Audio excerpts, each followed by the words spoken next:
So with that reminder out of the way, I just want to spend a few moments letting you know about some of our chief developments over the last couple of months. Firstly, I'm really excited to announce that we have a new site minister, or what we call a ministry equipper team leader for All Saints North and All Saints Georgetown. Mark Delbridge has been appointed to that role and has accepted it, and he and his wife Tess will be moving shortly from Sydney to take up residence in Tasmania. Mark will be taking up this role as equipper team leader for Georgetown and for North, and we're so excited. It's been a long process through COVID of discernment and discussion, lots of prayer, and we really believe that Mark's going to be a great fit in the All Saints network and do a great job of leading God's people in both of our sites there.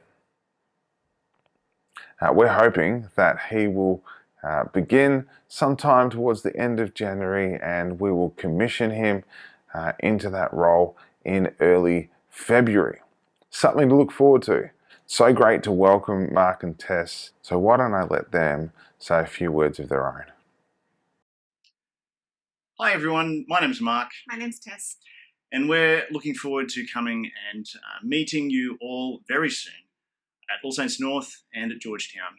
We've met some of you already, and we want to say that we're very much looking forward to serving alongside you and joining in equipping each other as we serve Christ our Lord. We're also really looking forward to the cooler weather and to getting to know your city and your place. But please pray for us as we prepare to move. There's quite a lot of things to do in the next month or so, and just a lot of moving parts and people to say goodbye to, and that at times is a bit stressful. So please pray that we would love each other well. Pray that the kind of variable things that need to be locked in will all come together. And please just pray that it's a good goodbye to our networks and places here. But we are really looking forward to being there and getting to know you and all of the things that are going to come with that. Yeah. We'll see you shortly. Yes, very shortly. Bye. Another big development in the All Saints Network has been the launch of a prayerfully considered plan for All Saints Southeast. Ed, in consultation with the senior staff and members of the Southeast congregation, put together a fantastic document. It's available if you get our midweek email correspondence around growing gospel fruit in hard ground. It's well worth a read, even if you're not a member of Southeast. And the big idea around this vision for Southeast is one of moving from being a church that revolves around a Sunday service towards being a church that is centered around the gathering of believers and of engaging in the community.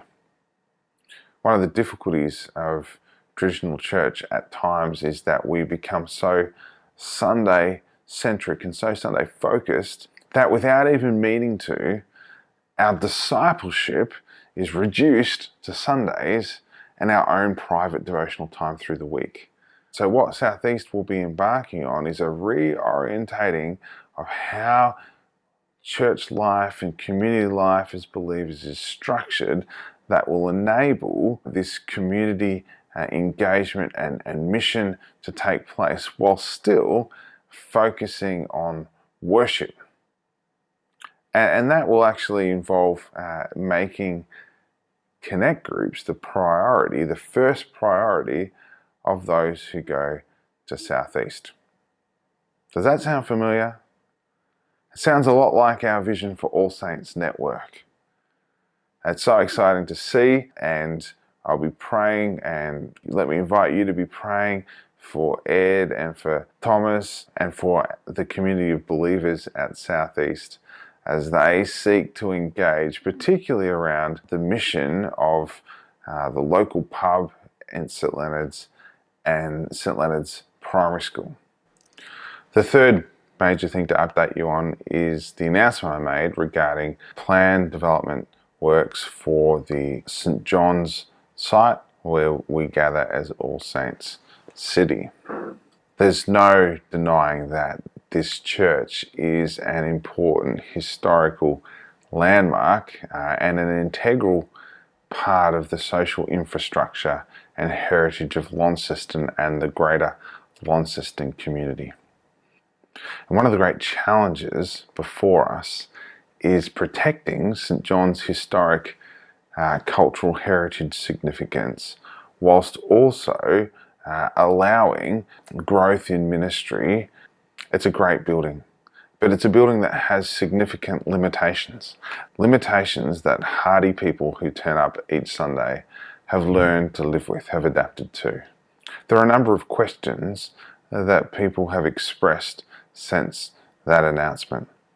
We have a property working development group. They've been meeting for 12 months now, and I'll update you where we're at. But here's the main questions that I get. The first question people ask is, what exactly are you hoping to do? What are we doing?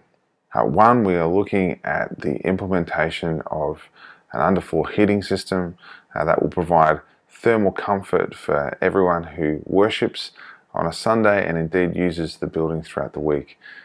Two, we're looking to remove many of the existing pews and replace them with a aesthetically sensitive but pleasing modern chair that provides greater flexibility and comfort. Three, we're looking to modernize our existing lighting and audio visual. The second question I often get asked is, why are we doing this? Why do this, James? It's not primarily about heating. It isn't because we've fallen in love with technology. Actually, the reason why we're engaging with this is twofold. One, as the network hub for the All Saints network, we need a large, usable space for worship and ministry. We could build, for example, a new parish centre. We could build a new hall. We could do that somewhere else. But the reality is the St. John's Church has deteriorated significantly over the last decades. We have a long-term commitment to restore that building. And Heritage Tasmania and other groups have articulated very plainly the long-term survival of significant buildings like St. John's rests in their ongoing usage, particularly in the usage for which they were originally designed. The short of it is, if we want St. John's to continue on until Jesus returns as a building, we need to use it, and we need to use it well. And using it will actually enable us to justify committing to the great expense of restoring aspects of the building that are deteriorating, whether it be the tower, the rose window, the roof. And so to do that, to get to that point, we need to maximize the usage of this building and, I think, unleash the potential for ministry that lies within it. Can you imagine? I can. Can you imagine St. John's Church, beautiful, restored, hosting an alpha with not 10 or 20 or 30 people, but with 200? We're doing this for the sake of the gospel. We're doing this so that St. John's Church can be a hub for ministry. Ministry in many forms, not restricted to corporate worship on Sundays. So that's what we're doing. That's why we're doing it. How are we doing it? Well, as I said, the Property Working Development Group have been meeting for the last 12 months and engaged with the Parish Council to evaluate all the work that's been done over the last decade, even long before I arrived, regarding the future use of this place, to come up with a way forward. We've engaged Cumulus architects to help design that process and also help us work towards those outcomes. Sometimes people say to me, James, why hasn't there been any public consultation? It's a really good question. And the reality is because there's not a whole lot to consult on at this point. This is a really slow process, in part because of the amount of organisations and stakeholders that need to be engaged with. And of course that includes you, we're just not up to that point yet. Right now, as I speak, we are engaged with the Parish Council, with the Diocesan Property Council, with Diocesan Council, with Launceston City Council, with Heritage Tasmania Council, 5 councils, 5 groups of people, just to put forward some considered ideas about what we might do and how we do it. We haven't rushed off and done anything. We are engaging with key groups of people in our city and in the diocese to assess and weigh up how we move forward to unleash the ministry potential that is contained in St. John's Church. Right now, we're in the process of renegotiating a schedule of fees and a scope of works with Cumulus. Hopefully, in the coming months, through Cumulus, we will have a number of companies and organisations provide concept work and specifications around heating and lighting and audio to realise the ministry potential of our church building here at St. John's.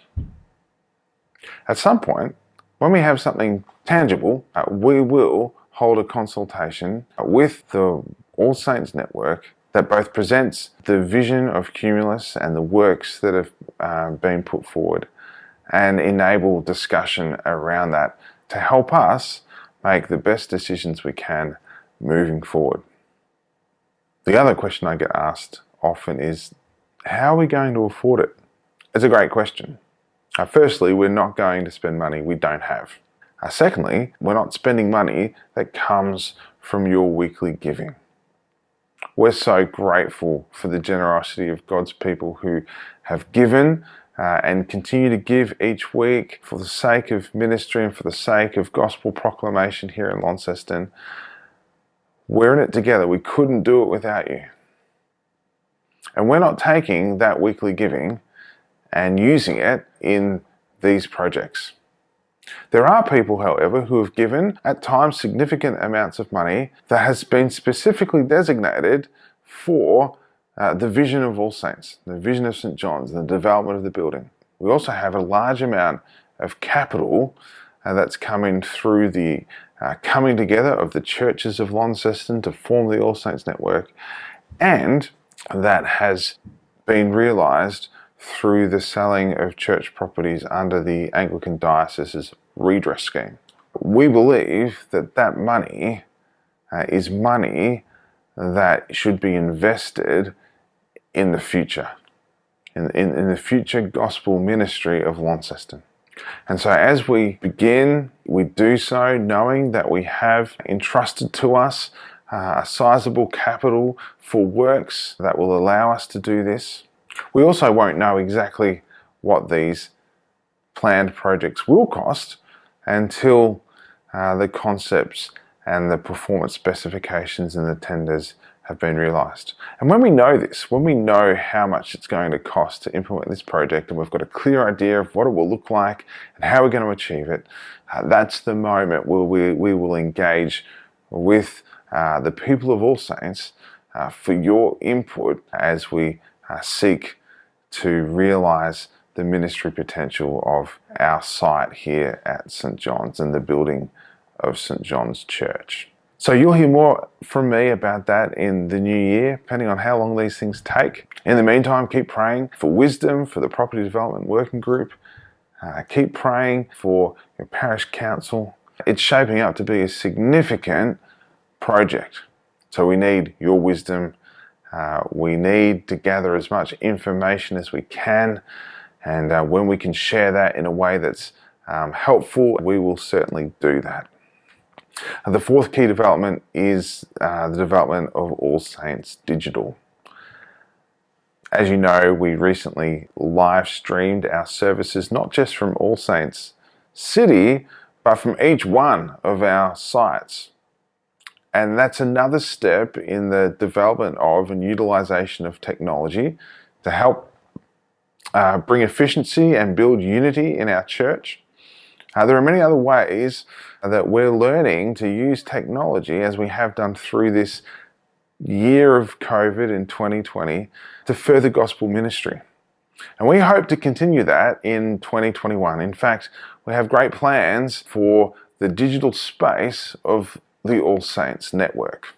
I hope in the coming year that not only will we continue to live stream our services, share streaming of sermons from different sites from time to time, but we'll actually begin to produce training material for individuals, whether it's teaching, such as our Going Deeper series, which many of you have encouraged me with how helpful you found that, whether it be courses like courses on preaching, or courses on spiritual formation, catechesis.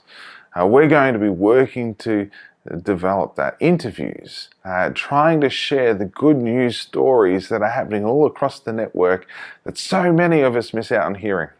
To do that, Parish Council have approved the expenditure of some money through the New Ministry Development Fund, which will help us set up a little studio and have an editing computer.